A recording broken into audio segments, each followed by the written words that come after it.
Hello guys, for today's video, ito guys, may bagong order na naman na cake kay Beautylin Barbie Cake.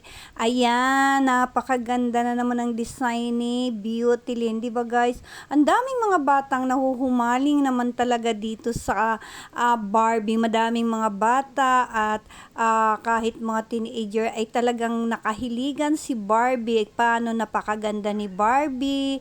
Ayan guys, ang gusto nila lagi, two-tier na Barbie ang kanilang pinagawa. Ayan guys.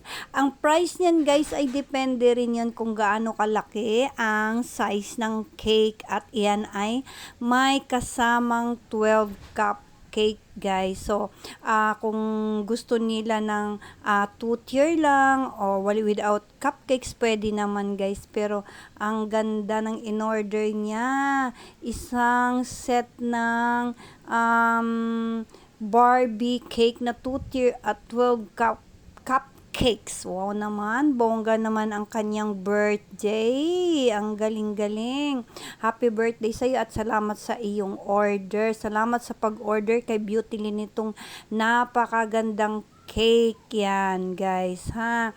Yan ang ating video for today. Thank you for watching guys, and see you on my next video. Ayan guys. O, di ba? Napakaganda. Ano pang hinihintay nyo? Order na. And thank you guys. Bye-bye. Ang ganda ng kanyang cake.